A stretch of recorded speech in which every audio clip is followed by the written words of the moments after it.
loi d'Escrozaille n'a pas été pensée pour faire baisser l'inflation. Elle répond à d'autres préoccupations, mais la baisse de l'inflation n'était pas l'objectif de la loi d'Escrozaille. La question que l'on peut se poser est la suivante: est-ce que sur le plan juridique, et uniquement juridique, le contenu de la loi d'Escrozaille ne va pas, au contraire, produire un effet contraire, c'est-à-dire un effet perturbateur de la baisse de l'inflation?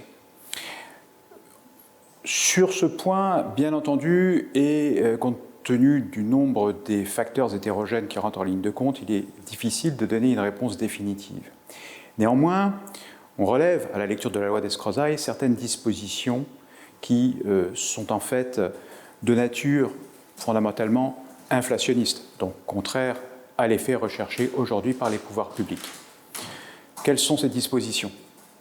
Par exemple, le fait de maintenir le relèvement du seuil de revente à perte sur les produits alimentaires. Mécaniquement, cela peut produire un effet inflationniste. De même, le fait de perturber la négociation commerciale en interdisant non seulement sur les produits alimentaires, mais également sur les produits de grande consommation, la discrimination abusive, va empêcher ou va limiter la faculté qu'ont les fournisseurs et les distributeurs de convenir de prix plus bas, et donc perturber par voie de conséquence la baisse des prix aux consommateurs. Troisièmement, bien entendu, l'extension de l'encadrement des promotions aux produits de grande consommation. Le fait de prévoir que seront interdites les opérations promotionnelles du type un acheté et un offert, et imposer le fait que, par exemple, pour l'octroi d'une bouteille de shampoing gratuite, il faudra acheter 2 bouteilles de shampoing, cela n'est pas très bon non plus en matière de baisse de l'inflation. Ce que l'on peut recommander aux entreprises, c'est d'être extrêmement prudentes et, serais-je tenté de dire, de ne pas faire leur marché dans les diverses dispositions de la loi d'Escrozaille, de ne pas distinguer celles qu'elles entendent appliquer et celles qu'elles n'entendent pas appliquer.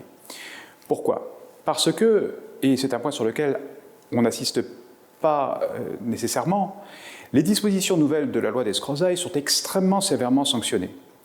S'agissant par exemple de l'interdiction de la discrimination abusive sur les produits de grande consommation,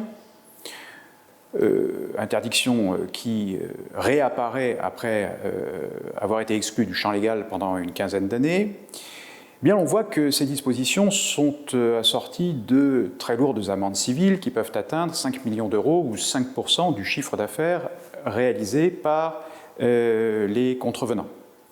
De même, ont été renforcées les sanctions relatives à la formalisation des conventions écrites. Les amendes ont été, là aussi, significativement renforcées. Il en va de même pour l'encadrement des promotions. Et tout est à l'avenant. De sorte que la recommandation que l'on puisse faire aux entreprises est celle-ci: respectez les dispositions de la loi d'Escrozaille, quand bien même celles-ci ne vous paraîtraient pas conformes ou aller dans le sens des intérêts de votre entreprise. Aujourd'hui, du fait tout à la fois du renforcement des sanctions pouvant être prononcées par les tribunaux et des sanctions autonomes de la DGCCRF, les entreprises pourraient payer très cher le fait de ne pas respecter les dispositions de la loi d'Escrozaille.